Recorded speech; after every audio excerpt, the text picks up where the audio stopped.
Exactly कहना क्या चाह रहा है, देखो अभी मैंने एंगल ऑफ इंसिडेंस इतना रखा है, हो सकता है कि ये मैं लाइट को इस तरीके से ले लूं तो ये एंगल ऑफ इंसिडेंस चेंज हो गया, जिसकी वजह से एंगल ऑफ रिफ्रैक्शन भी चेंज हो जाएगा, है ना। मतलब आई कभी भी चेंज हो सकता है मैं किसी रे को इस तरीके से ले लूं तो देखो ये एंगल ऑफ इंसिडेंस कितना बड़ा हो गया और इसके वजह से एंगल ऑफ रिफ्रैक्शन भी चेंज हो जाएगा। मतलब आई बदल सकता है, आर बदल सकता है, लेकिन इसका रेशियो कभी नहीं बदलेगा। What I am saying, incident angle can change, refracted angle can change, but sign of incidence and sign of R can never change. वो कभी नहीं बदलेगा, इसका रेशियो हमेशा कांस्टेंट होगा और इसी कांस्टेंट को हम कहते हैं रिफ्रैक्टिव इंडेक्स। क्या कहते हैं? Refractive index. और इसको लिखा ऐसे जाता है sin I by sin R is equal to mu naught 2 1। 2 1 का मतलब है refractive index of medium 2 with respect to 1, medium 2 with respect to 1, 2 1 के कंपैरिजन में, या आपको आपकी बुक में इसको इस तरीके से भी दिखाया जाता है 2 विद रिस्पेक्ट टू 1, इस तरीके से भी इसको डिनोट किया जाता है, रिफ्रैक्टिव इंडेक्स ऑफ 2 1 के कंपैरिजन में। अच्छा, इसकी फॉर्मूला क्या होती है अगर आपको याद हो? सो n21 की फॉर्मूला होती है n2 by n1। पता है कि नहीं पता? रिफ्रैक्टिव इंडेक्स, अगर आपने रिफ्रैक्टिव इंडेक्स का वीडियो देखा है तो उसमें आपने देखा होगा n21 is equal to n2 by n1। Okay, अच्छा बच्चा ये मैथमेटिक्स है, हमको सेकंड की रिफ्रैक्टिव इंडेक्स 1 के कंपैरिजन में चाहिए थी। सो कंपैरिजन मतलब डिवाइड करना, जिसकी रिफ्रैक्टिव इंडेक्स जिसके कंपेयर में चाहिए। ओके, अब आप ऐसा कह सकते हैं, देखो हो सकता है ना कि मैं रे को नीचे से ऊपर ले लूं, ऐसा कोई रूल थोड़ी ना है कि रे हमेशा ऊपर से नीचे जाएगी। मैं अगर यहाँ बल्ब लगा दूं तो रे नीचे से ऊपर जाएगी, तो क्या हमेशा n2 यही रहेगा? नहीं, अब चेंज हो जाएगा। तो अगर न्यूमेरिकल के समय या कोई भी क्वेश्चन के समय याद रखने के लिए क्या रखेंगे आप? n2 मतलब जहां लाइट जा रही है, क्या बोलेंगे आप? जहां लाइट जा रही है। और n1 का मतलब जहां से लाइट आ रही है, जहां से लाइट आ रही है। ये इसके समय है। अभी हम आगे देखेंगे रियल डेप्थ और एपरेंट डेप्थ, तो उसमें इसका उल्टा हो जाएगा, देखेंगे वो तो तब का तब। ओके, अब एक और चीज बच्चा, रिफ्रैक्टिव इंडेक्स की हमने फॉर्मूला देखी थी, अगर आपने वीडियो देखी है उसके अंदर, तो रिफ्रैक्टिव इंडेक्स हम वेलोसिटी के कंपैरिजन में भी निकाल सकते हैं। किसके कंपैरिजन में? वेलोसिटी के कंपैरिजन में। देखेंगे, देखिए। अच्छा, रिफ्रैक्टिव इंडेक्स दो टाइप की होती है, एक रिलेटिव और एक एब्सोल्यूट। ये वीडियो में थी। रिलेटिव का मतलब होता है जब हम दो मीडियम को एक दूसरे से कंपेयर करेंगे, ये वाटर, ये केरोसिन, एक मीडियम दूसरा मीडियम, आपस में इसका कंपैरिजन जब करेंगे तो उसको हम कहते हैं रिलेटिव रिफ्रैक्टिव इंडेक्स। अब मान लो कि मैं इसको एयर ले लूं या तो मैं इसको वैक्यूम ले लूं, तो जब मैं किसी मीडियम का कंपैरिजन वैक्यूम के साथ करूंगा, आई रिपीट, जब मैं किसी मीडियम का कंपैरिजन वैक्यूम के साथ करूंगा, उससे हम कहते हैं एब्सोल्यूट रिफ्रैक्टिव इंडेक्स। क्या बोलेंगे? Absolute refractive index. इसमें एब्सोल्यूट में क्या होता है? कंपैरिजन होता है किसी मीडियम का वैक्यूम के साथ या तो एयर के साथ, और इसके अंदर जो पहले था इसको हम रिलेटिव कहते हैं, रिलेटिव रिफ्रैक्टिव इंडेक्स। तो रिलेटिव का मतलब होता है दो अलग अलग मीडियम का कंपैरिजन जो कि एयर नहीं है, दो मीडियम का कंपैरिजन है बट एयर के साथ में। Water kerosene, glass diamond, water diamond, water glass, कुछ भी हो सकता है, कोई भी दो मीडियम हो सकते हैं लेकिन एयर नहीं होगी, that will be called relative. And अगर वैक्यूम के साथ है तो एब्सोल्यूट। सो एब्सोल्यूट के समय कैसे लिखा जाएगा इसको, देखो एब्सोल्यूट के समय सपोज जैसे इस केस की बात करो, फर्स्ट मीडियम कौन है, एयर, सेकेंड मीडियम कोई ना कोई मीडियम होगा, कुछ भी हो सकता है, वाटर, ग्लास, केरोसिन, कुछ भी हो सकता है, तो उसको बस हम इतना लिखेंगे N2। समझ आ रहा है? सो N2 इज इक्वल टू, यहां पे क्या हो जाएगा, refractive index of air upon N1। यहां सीधी सी बात है ना, यहाँ पे 2 ऊपर, सॉरी यस 2 ऊपर एंड ये 1 नीचे, ऐसे तो लिखते थे हम लोग। अब ये क्या हो जाएगा 1, मीडियम 1 क्या है, एयर, एयर की रिफ्रैक्टिव इंडेक्स को हम हमेशा 1 लेते हैं, एयर की रिफ्रैक्टिव इंडेक्स हमेशा हम 1 लेते हैं। सो बस देखो N2 is equal to N2 आ गया। लेकिन इससे फायदा क्या हुआ बच्चा, फायदा अब दिखाता हूं, वेलोसिटी, इसका रिलेशन हमको वेलोसिटी के साथ निकालना है। अगर आपको याद हो बच्चा लोग, सो हमने आपके चैप्टर 8 में एक फॉर्मूला देखी थी वेलोसिटी की, याद है कुछ, C बाय रिफ्रैक्टिव इंडेक्स, याद है? ये फॉर्मूला चैप्टर 8 में हमने देखी थी, velocity of light is equal to C upon refractive index. तो इसको हम ऐसे भी तो लिख सकते हैं, refractive index is equal to C by V, यानी कि ये वेलोसिटी कौन सी हो गई, उस मीडियम की, जिस मीडियम की हम रिफ्रैक्टिव इंडेक्स फाइंड कर रहे हैं, उस मीडियम के अंदर वेलोसिटी। समझ आ रहा है? तो देखो अब एक्चुअली ऐसा भी है, देखो रिफ्रैक्टिव इंडेक्स आपको एक्चुअली बताता क्या है कि कितने स्पीड में कोई, जब लाइट एयर से मीडियम में आ रही है, सो वो कितने स्पीड से घटने वाली है, कितने टाइम्स उसकी वेलोसिटी कम हो जाएगी, वही हमको बताता है रिफ्रैक्टिव इंडेक्स। हमें पता है कि जब लाइट एयर में से आ रही है और पानी में जाएगी तो उसकी स्पीड कम हो जाएगी, कितने टाइम्स कम होगी, that is refractive index. Suppose करो आप भाग रहे थे 20 मीटर पर मिनट के हिसाब से, अब बीच में पानी आ गया, समुद्र आ गया, आपकी स्पीड कम हो गई, कितनी कम हो गई, सपोज 10 मीटर पर मिनट हो गई, तो कितने टाइम्स घट गई, आई थिंक 2 टाइम्स। तो ये हो गया रिफ्रैक्टिव इंडेक्स। सो रिफ्रैक्टिव इंडेक्स एक्चुअली ये बता रहा है कि जब लाइट एक मीडियम में से दूसरे मीडियम में आ रही है तो कितने टाइम्स वेलोसिटी कम हो रही है, कितने टाइम्स वेलोसिटी कम हो रही है। सो N21 अगर मैं इसको वेलोसिटी के टर्म्स में लिखूं, सो उसको ऐसे लिखा जाएगा, क्यों, पहली चीज वेलोसिटी कम हो रही है, मैक्स का रूल है, अगर कोई भी चीज घट रही है तो उसको नीचे लिखा जाए। बच्चा अगर मैं आपको बोलूं कि मेरी हाइट आपके हाइट से हाफ ज्यादा है, मेरी हाइट आपके हाइट से हाफ ज्यादा है, तो आई थिंक वो हम ऐसे लिखते हैं मल्टीप्लाई करके। चलो ये भी छोड़ो, मैंने एक पेन खरीदी और एक पेंसिल खरीदी, पेंसिल की कीमत थी 5 रुपए और पेन की कीमत थी 15 रुपए, तो बताओ पेन कितनी महंगी होगी, 3 टाइम्स। तो आई थिंक इसको हम ऐसे लिखेंगे, cost of pen is equal to 3 times cost of pencil. बोलो सही है? अगर कोई चीज बढ़ रही है तो उसको मल्टीप्लाई करके लिखा जाता है, अगर कोई चीज घट रही है तो उसको डिवाइड करके लिखा जाता है। ये मैक्स कह रहा है, मैं नहीं कह रहा। तो हमको पता है कि वेलोसिटी घट रही है, वेलोसिटी घट रही है किसमें, मीडियम 2 में। जब लाइट मीडियम 2 में घुसी तो वेलोसिटी घट रही है, इसलिए हमने v1 अपॉन v2 ले लिया। ये फॉर्मूला लॉजिकली बनाई गई है, किसी डेरिवेशन से नहीं। समझ आ रहा है मैं क्या बोल रहा हूं? ये फॉर्मूला किससे बनाई है, लॉजिक से, कि जितना रिफ्रैक्टिव इंडेक्स, एक ना साइंटिस्ट को ये पता नहीं लग रहा था कि देखो हर मीडियम की वेलोसिटी अलग अलग थी, हर मीडियम की वेलोसिटी अलग अलग है, और दुनिया में कितने सारे मीडियम है, अनगिनत मीडियम है, हर मीडियम की वेलोसिटी याद रखना पॉसिबल नहीं है। डेटा है हमारे पास, आप नेट पे सर्च करो, गूगल पे आपको मिल जाएगा, बट वो डेटा को याद रखना पॉसिबल नहीं था। जैसे कि आपका लॉग वैल्यू होती है, साइन की वैल्यू होती है, इतनी सारी ढगलो वैल्यू है, उसे याद रखना पॉसिबल नहीं है। सिमिलरली ये भी ऐसा ही था।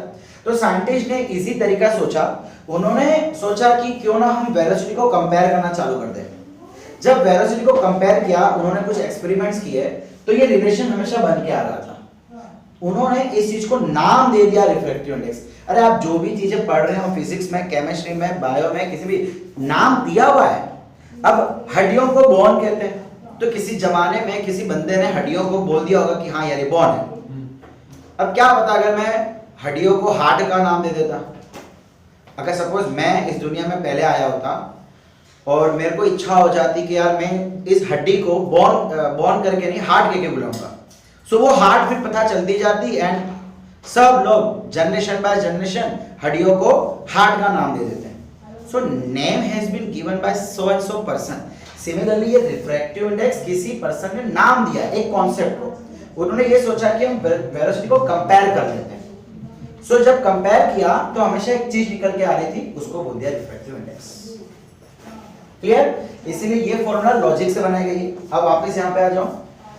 सो अगर मेरे को इन दोनों को आपस में रिलेट करना हो, देखो n21 के बदले में n21 लिख सकता हूं, n2 by n1 is equal to v1 by v2। So ये चीज हमेशा बन के आई और यहीं से ये बन के आया, यहीं से ये बन के आया। ठीक है, refractive index is equal to velocity of vacuum v1। कहां से आ रहा है? एयर में से। अगर मैं इसको एयर ले लूं तो एयर में से आ रहा है और मीडियम में जा रहा है। सो एयर में से आया, मीडियम में गया। समझ आया? यहीं से निकल के आया। एक चीज जो वीडियो में नहीं थी पहले वाले वीडियो में, वो है लैम्बडा वेवलेंथ। एक काम करता हूं, पहले मैं इसको मिटा देता हूं ताकि आप अच्छे से इसको समझ पाओ।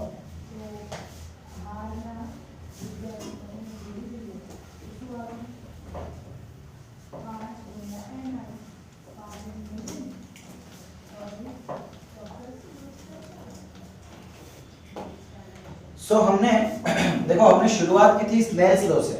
स्नेल लॉ समझ लिया। स्नेल्स लॉ क्या कहता है?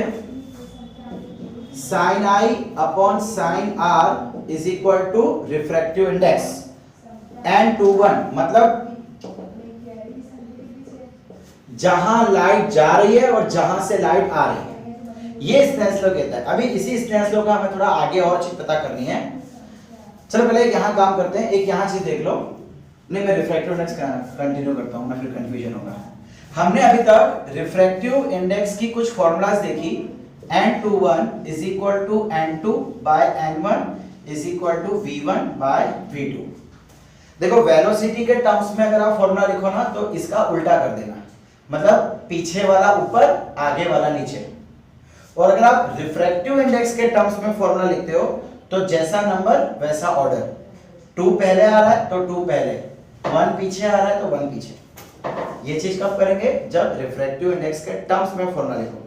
अगर वेलोसिटी के लिए लिखते हो तो उल्टा।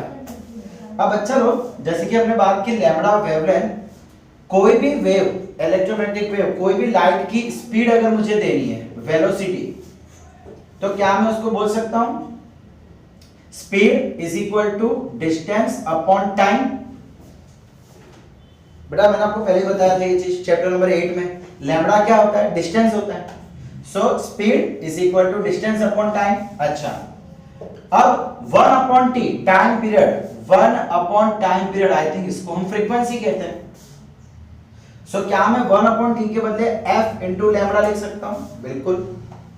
अच्छा, वेलोसिटी मीडियम पे डिपेंड करती है, लैम्बडा मीडियम पे डिपेंड करता है, फ्रीक्वेंसी सोर्स पे डिपेंड करता है, मीडियम पे नहीं। 1 सेकंड में कितनी साइकिल पूरी होगी ये हमेशा कांस्टेंट होगा, वो डिपेंड करेगी सोर्स से। जैसे मैं छोड़ूंगा ना वैसे, उससे कोई फर्क नहीं पड़ेगा कि वो कौन से मीडियम में जा रहा है। फ्रीक्वेंसी कांस्टेंट रहती है, याद रखना। सो अब मैं क्या करता हूं, ये v1 v2 के बदले यहां पे एक वैल्यू लगा देता हूं, ये वाली f lambda, f1 lambda 1 upon f2 lambda 2। बोलो सही है? v1 की जगह f1 लैम्बडा 1, v2 की जगह f2 लैम्बडा 2। हमने देखा कि फ्रीक्वेंसी तो कांस्टेंट है, किसी भी मीडियम में फ्रीक्वेंसी चेंज नहीं हो रही है, चाहे एयर हो, चाहे वाटर हो, चाहे कोई भी मीडियम हो। सो फ्रीक्वेंसी कट और 1 2 लिखने की जरूरी नहीं है। सो बचा क्या, यहां से रिजल्ट क्या मिल के आया, n21 is equal to n2 by n1 is equal to v1 by v2 is equal to lambda 1 by lambda 2। ये रिफ्रैक्टिव इंडेक्स क्या होता है वो भी हमने समझा, और रिफ्रैक्टिव इंडेक्स की 3 अलग-अलग फॉर्मूला, एक खुद रिफ्रैक्टिव इंडेक्स के टर्म्स में, एक वेलोसिटी के टर्म्स में, एक वेवलेंथ के टर्म्स में। समझ आ रही है? बस इतना ही है रिफ्रैक्टिव इंडेक्स। अब यहां पे आ जाओ, sin i by sin r is equal to n2 by n1। बोलो सही है? मैं इसको यहां ले जाता हूं, इसको यहां ले जाता हूं। देखो ये चीज ना बहुत कंफ्यूजन क्रिएट करती है, खास करके मुझे। यार लाइट कहां से आ रही है, कहां से जा रही है, ऊपर ये था, नीचे, बहुत कंफ्यूजन होता है। इसका हमने इजी सॉल्यूशन कर दिया। क्या? इसको यहां ले जाओ, इसको यहां ले जाओ। सो n1 sin i is equal to n2 sin r। क्या मैं ऐसा बोल सकता हूं? yes or no? तो बेटा instead of remembering this you should remember this. Why? Suppose करो लाइट यहां से आ रही है, ये मीडियम 1, ये I, एंड यहां से कहीं से निकल रहा है R, मीडियम 2। देखो अब याद कैसे रखने का, स्नेल्स लॉ, मीडियम का रिफ्रैक्टिव इंडेक्स उस मीडियम का एंगल, फिर मीडियम का रिफ्रैक्टिव इंडेक्स उस मीडियम का एंगल। सबसे इजी। समझ आया? हमने क्या कर दिया, ये चीज कंफ्यूजन क्रिएट कर रही है कि सर मुझे n21 लिखना है कि n12 लिखूं, लाइट नीचे से ऊपर आ रही है, ऊपर से नीचे आ रही है, क्या हो रहा है समझ नहीं आ रहा, कंफ्यूजन हो रहा है ना? बहुत बार होता है, मेरे साथ भी होता है। सो हम इसे क्या करेंगे, ऐसे याद नहीं रखेंगे, इसको ऐसे याद रखेंगे। स्नेल्स लॉ लिखते समय ये लिखेंगे that the ratio of sine of incident angle to the sine of relative refractive angle is always constant and is always equal to the refractive index, relative refractive index. ये statement है Snell's law का, but उसको जब हम represent करेंगे तो ऐसे कर सकते हैं, या न्यूमेरिकल के लिए आप ऐसे याद रख सकते हैं। वापस बता रहा हूं, मीडियम का रिफ्रैक्टिव इंडेक्स, देखो n1 मीडियम का रिफ्रैक्टिव इंडेक्स, उसी मीडियम का एंगल, जिस मीडियम का रिफ्रैक्टिव इंडेक्स उसी मीडियम का एंगल, खत्म। फिर कोई सोचना ही नहीं है कि कहां से आ रही है, कहां से जा रही है, जो हो रहा है होने दो। क्लियर? क्वेश्चन 1 आपके नोट्स में से दे रहा हूं, बहुत ही आसान है। अच्छा, क्वेश्चन पे जाने से पहले एक छोटी सी चीज कि लाइट जब एक मीडियम में से दूसरे मीडियम में आ रही है तो वो बैंड हो रही है, लेकिन ऐसी 2 कंडीशन है जब लाइट बैंड नहीं होती है। कौन सी 2 कंडीशन? पहली कंडीशन के अगर मान लीजिए इंसिडेंट लाइट 90 डिग्री बना रही है तो वो सीधे ही चली जाएगी विदाउट बीइंग बैंडेड। अगर नॉर्मल के साथ आ रही है तो नॉर्मल के साथ चली जाएगी, पहली कंडीशन। दूसरी कंडीशन कि अगर मान लीजिए n1 का रिफ्रैक्टिव इंडेक्स n2 के बराबर है, यानी कि ऐसे 2 मीडियम जिसके थिकनेस बराबर है, उस केस में भी लाइट आएगी और सीधे चली जाएगी विदाउट बीइंग बैंडेड, वो बैंड नहीं होगी। क्लियर? या हो सकता है 2 सेम मीडियम हो, या हो सकता है 2 अलग मीडियम हो, लेकिन जिसकी रिफ्रैक्टिव इंडेक्स सेम हो उस केस में लाइट स्ट्रेट चली जाएगी। बस ये 2 ही कंडीशन है। चलिए आप लोगों को खुद ही करना है, बहुत इजी है। क्वेश्चन नंबर 1,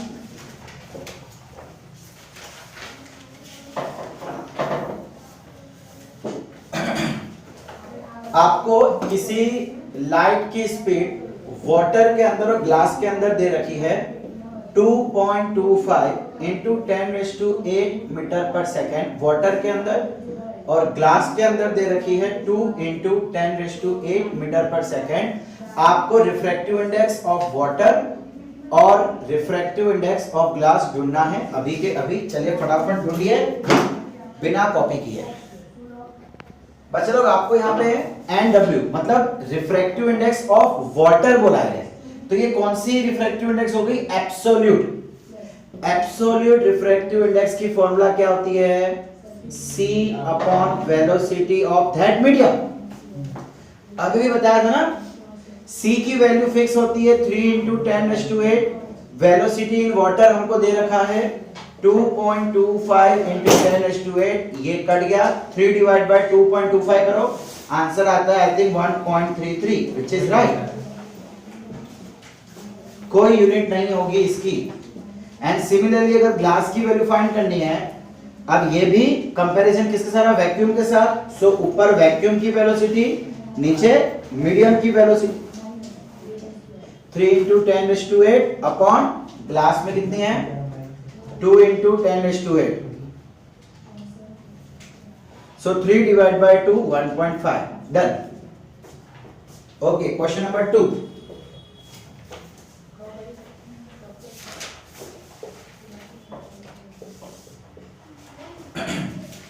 आपको एक लाइट है, चलो मैं इसको स्टेटमेंट में लिखता हूं। The wavelength of light in air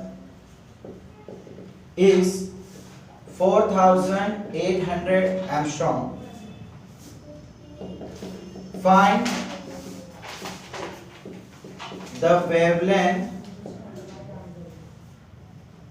in diamond. बेटा जब ये एयर से डायमंड में जाएगी तो इसकी वेवलेंथ कितनी हो जाएगी वो बताना है।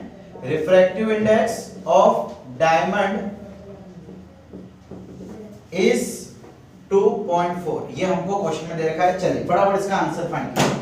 हमने वेवलेंथ के टर्म्स में एक फॉर्मूला देखी थी अभी रिलेटिव इंडेक्स की।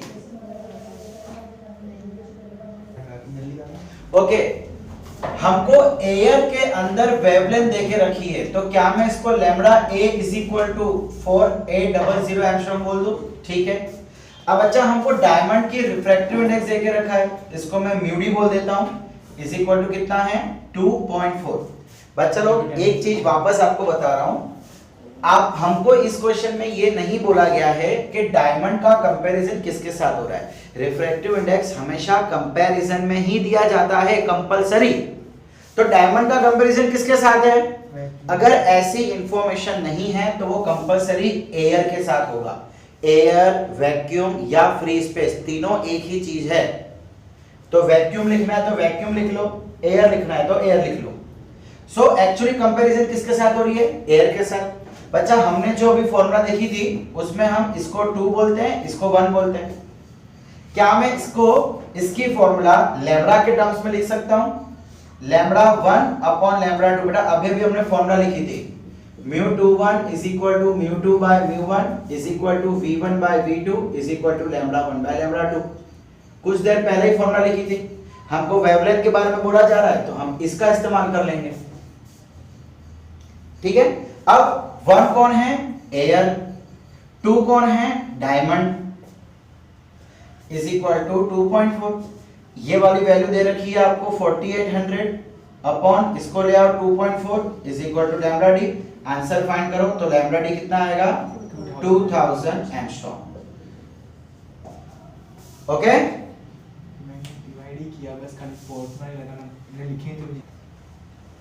ओके, अगला प्रश्न, फाइंड द एंगल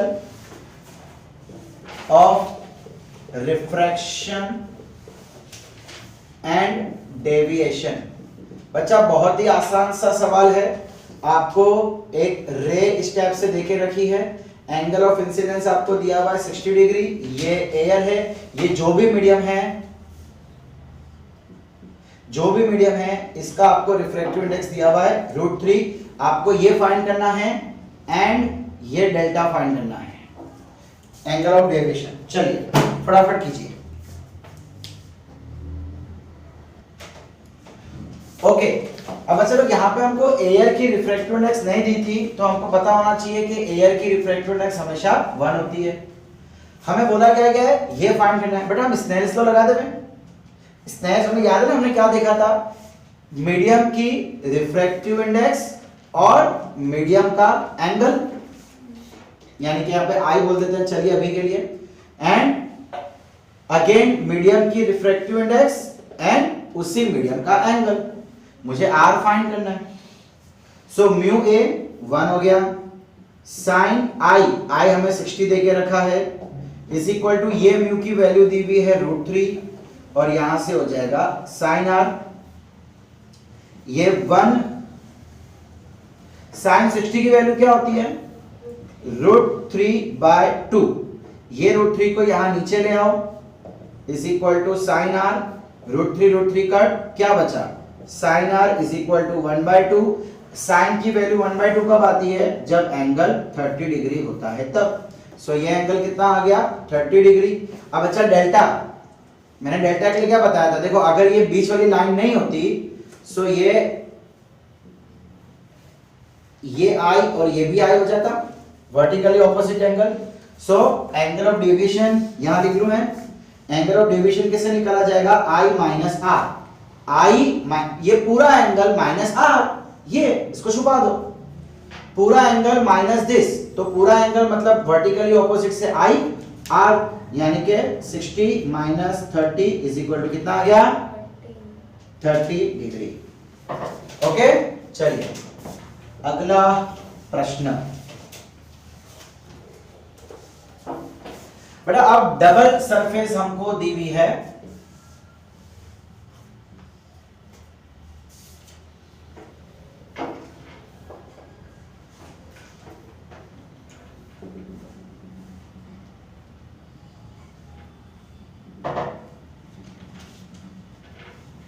आपको याद है आपने 10th में ग्लास स्लैब पढ़ा था, ग्लास स्लैब, चलो कोई बात नहीं देखेंगे आगे जाके ग्लास स्लैब क्या होता है।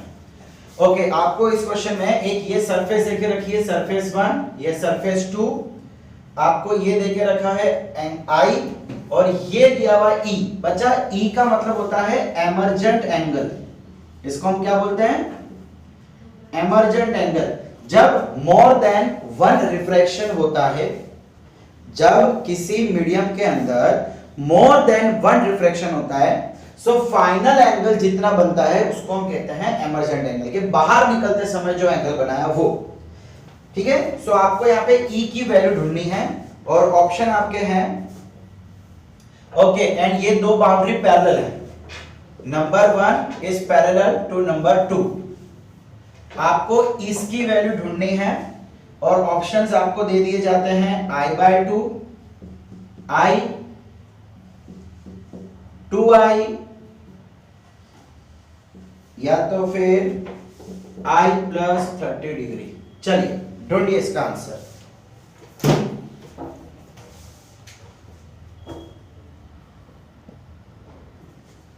ओके बच्चा लोग, ये एंगल हमको दिया हुआ नहीं है, चलिए मैं इसको R ले लेता हूं।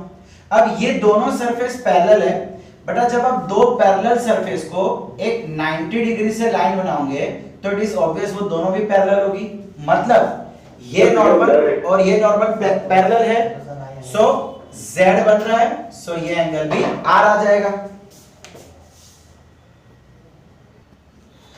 बच्चा लोग पहले हम सरफेस 1 की बात करते हैं। सरफेस 1, यहां पे स्नेल्स लॉ लगाओ। देखो ये जो मीडियम है, ये जो भी मीडियम होगा, सीधी सी बात बेटा वही मीडियम ये भी है। चले मैं इसको बोल देता हूं मीडियम 1, मीडियम 2 और ये फिर से medium 1।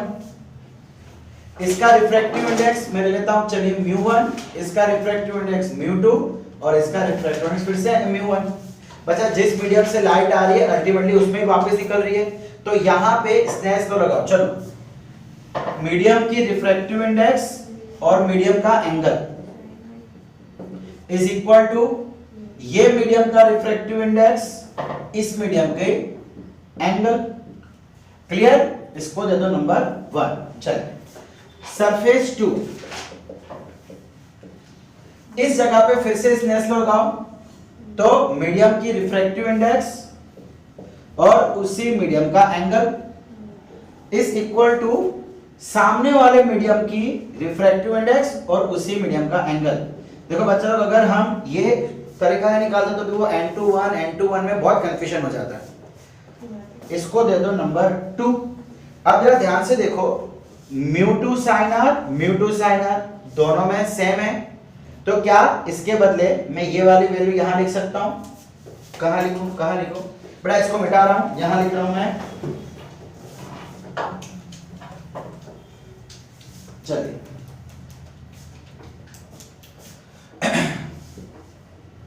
From 1 and 2 mu1 sin I is equal to mu1 sin E, बोलो सही है। इसकी जगह पे ये मैंने यहां लिख दिया, तो ये mu1 कट, क्या बचा, sin I is equal to sin E, इसका मतलब I is equal to E। Option number B is my right answer. ये कैसे हुआ बच्चा, जब दोनों तरफ सेम फंक्शन होता है तो एंगल सेम ही होगा ना, इसलिए हमने डायरेक्ट लिख दिया I is equal to E। समझ आया। अब यही चीज देखो यहाँ पे दो पैरेलल सरफेस थी। अब अगर मान लो कि मैं यहाँ पे एक स्फीयर ले लूं या एक सर्कल ले लूं ग्लास का, और वहां से ये चीज करूं, तो बच्चा सेम चीज, ये सेम चीज हमें यहां भी देखने को मिलेगी। जैसे मान लो कि अगर